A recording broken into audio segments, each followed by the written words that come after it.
it's really hard to figure out why she does it. I think maybe part of it is he's a smooth-talking motherfucker, and the other part of it is that he called her bluff on it. She tells him to go inside and get ready for his lap dance. How do you get ready for a lap dance? Do you just pull your dick out, or do you tape it down? What do you do for a lap dance? I'm just not sure. I have to be honest with you guys. I've never been to a strip club. I've been outside a strip club. I watched a few wrestling shows outside of a strip club. But to actually be in a strip club and watch chicks dance, I mean, fuck, I can get pussy on my own. I don't need to watch strippers. And I'm not trying to talk like a badass. I just don't see the point. Maybe somebody can tell us why. dnvhorror@gmail.com. Anyway, so Arlene gives Stuntman Mike his lap dance, and this cuts from the theatrical version. You know, as the bar is closing up for the night, while few patrons, including the babysitter twins who are in Planet Terror, watch with interest. Now, this lap dance, again, I said Arlene's, not so hot. I don't think her face is that cute. But you got to admit, the lap dance is fucking sexy as hell. It's awesome.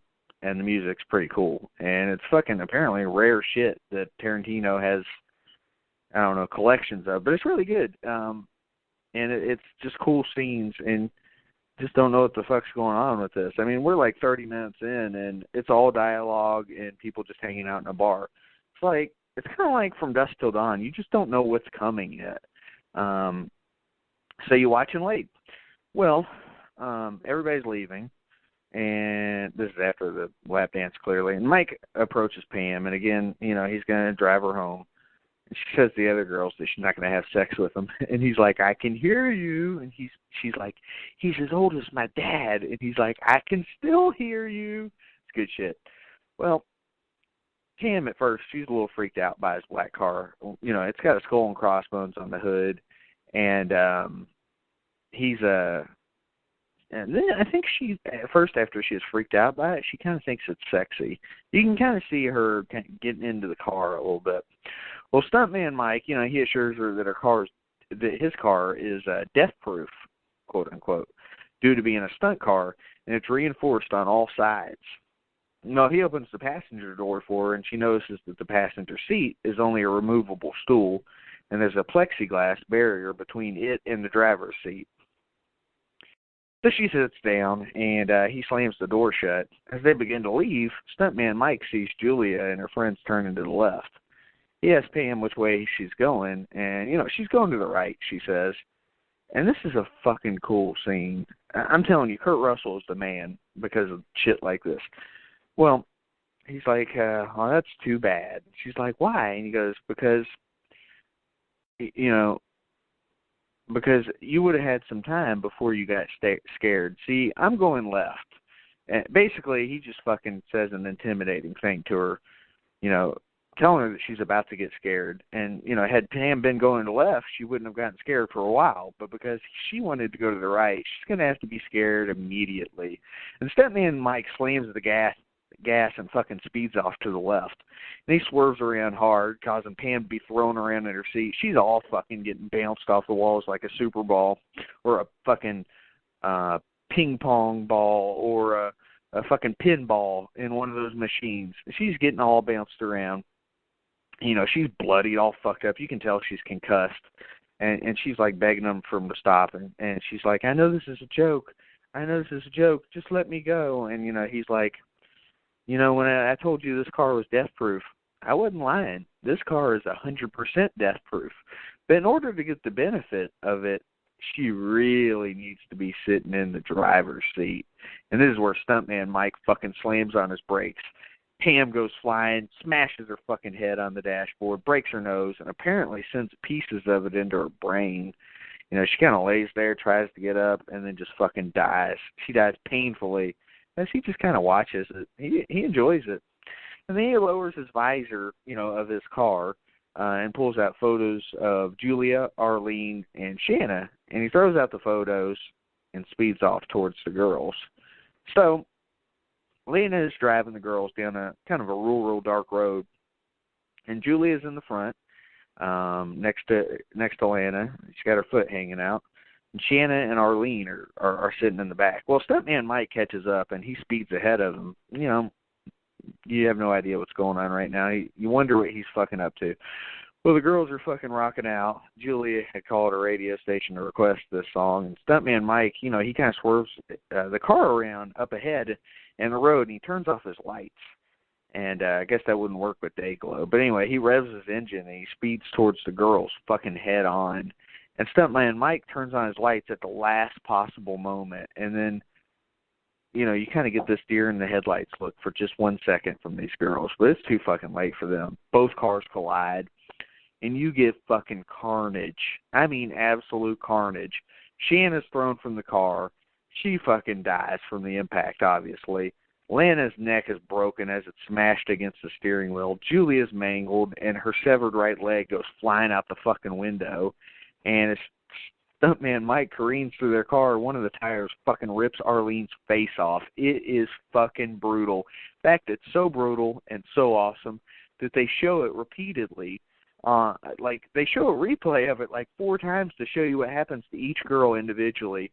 It is fucking awesome. It's as good as any slasher kill or anything else like that. I'm telling you, just because it's not a knife, it's not a sharp weapon does not mean it's not as effective. So then we go to the hospital, and Stuntman Mike's he's laying there, and we got Earl McGraw from Dusk Till Dawn and several other fucking movies and Tarantino's line, Kill Bill being one of them, and his son Edgar McGraw, and this is played by Michael Parks and James Parks, who are actually related, and again they're from Kill Bill and Planet Terror. And they asked Dr. Dakota Black, Marley Shelton, who's also from Planet Terror, how the patient's doing. And Earl gives his daughter some lip about having her last name being Block, which makes Dakota storm off. And, Earl tells Edgar that, he thinks Stuntman Mike premeditated the car crash. But, of course, he can't fucking prove it. Even though he was seriously hurt in the crash, he'll recover from his injuries. It's like a broken collarbone, broken nose, bruising. The doctor is just saying that he was lucky. So we don't know how. We do know. But what I'm saying is these guys are basically, especially the sheriff, is basically saying that he fucking did it on purpose, and it was premeditated. It was a sex crime. He got off on it. And if you had ever seen what they originally planned, if you knew what they originally planned, Stuntman Mike was supposed to be jacking off after this scene. Clearly that is true. So I guess Earl McGraw had his idea right. Well, the movie jumps ahead 14 months in Lebanon, Tennessee. I don't recall it saying 14 months later, but maybe it did. You get a black and white sequence, and it's cut from the original theatrical movie. Stuntman Mike. It's really weird. Stuntman Mike arrives at a local Circle A convenience store, I guess like Circle K, for rest when he spots a yellow car pull up alongside him, and it's got a pair of women's bare feet sticking out a window. Inside the car are a sleeping Abernathy, who is played by Rosario Dawson, looking good as always. The driver, Kim, Tracy Toms, she's all right, and Lee. My God, she's hot. Mary Elizabeth Winstead, dressed as a fucking cheerleader. The girls work in the movie industry. Kim's a stunt woman who's the driver. Lee's an actress who's, wearing the cheerleader uniform. And Abernathy's a makeup girl and a stand-in. Well, they'd driven all night from Hollywood to this small town to pick up a friend from the local airport. And while Kim goes off, Stuntman Mike decides, out of the blue, kind of to start to target this, this group of women, and he's got like this weird foot fetish, and I think maybe that's what got him onto Jungle Julia and the gang. Anyway, basically this dude's a remake of Tarantino. Tarantino loves feet. You get the director's foot scenes that you always get in his movies. Well, he's got some sort of a foot fetish. He brushes by Abernathy's feet, and he's kind of pretending to look for his car keys, but really he had just fucking sniffed her foot and then, licked his finger and touched it. And he brushed by her, acting like he didn't do anything, and he was trying to find his keys and drives off, shadowing them from a distance. Well, he freaked her out a little bit. Well, Abernathy puts on her boots, enters the Circle A store to get money from an ATM and to buy some Red Bull for herself, and she buys a few fashion magazines. And the clerk tells her that he has this month's edition of Vogue magazine from Italy. And she tells Lee to wait outside for Kim about it and wants to buy the magazine for the clerk's price of $27. Well, Lee's reluctant. Again, this is Mary Elizabeth Winston looking good, but agrees to, share it with Abernathy. Because, again, I guess Lee has a photo spread in there. Afterwards, the three of them meet up and drive to the local airport, where they pick up stunt woman Zoe, who is Zoe Bell, playing herself. She was the stunt woman for Uma Thurman in the Kill Bill movies, from what I understand. Well, they pick her up from the airport. She just arrived from New Zealand for a few days to visit. And stuntman Mike, he takes pictures of them all from a distance and in the airport parking lot. And, he driving off. They tell Zoe about the movie they're working on, and they have the next few days off. So they plan to party. And again, like the other chicks, they discuss dick and everything else. And Abernathy, talks almost about almost sleeping with the director and about Lee's romance with a crew person. It's really just, again, dialogue, nothing going on, just building up, because it's Tarantino. By the way, this is our first Tarantino movie we've done, so hope you enjoy, especially when I'm doing it solo. Again, hope Vic calls at some point.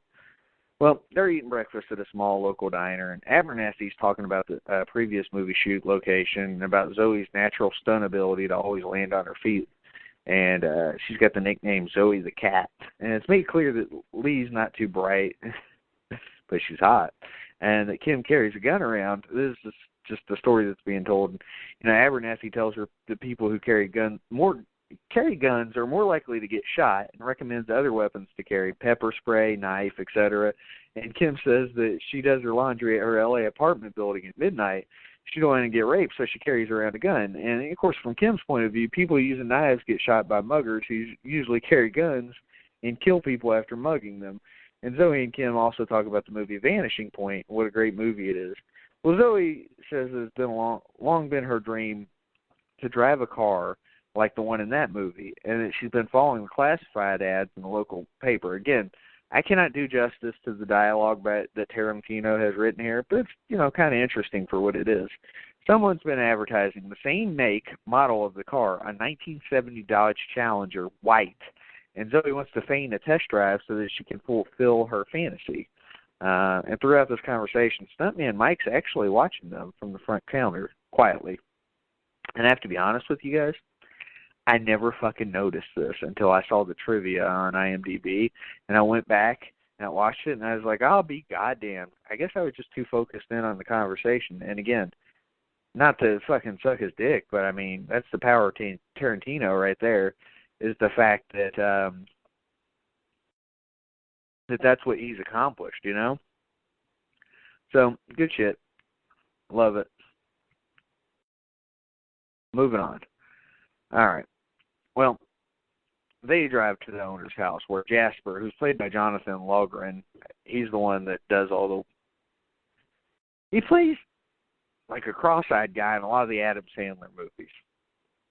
Well, he keeps the car out back, this white Dodge Challenger or whatever it is. Yeah, 1970 Dodge Challenger. He keeps it out back. Well, Zoe wants to test drive the car, without Jasper in order to do a dangerous stunt, which Kim called the ship's mast. But Kim absolutely wants no fucking part of it. Again, we get an interesting argument between the two chicks. And Zoe finally convinces her to do it. And I think this was kind of a natural argument. I didn't think it felt too forced or anything like that. It just seemed like two chicks arguing about something. Anyway, well, they argue. They do their thing. And Zoe finally convinces her to do it. And she offers to be her back-cracking slave for the next few days. I would assume in stunt person business, you need that type of chiropractic care, we'll say. So Abernathy wants to join in, but Kim and Zoe tell her it's too dangerous, and since she's a mother, so she can't. I guess I didn't catch that. I didn't realize she was a mother. Well, Abernathy's tired of that excuse, and she'll do whatever she wants to do whatever they're doing. Well, they all can't go though, since the plan relies on Jasper letting them take the car without him. So Abernathy convinces the others to take her along by persuading Jasper to let them take his car without him. So she tells him that when they're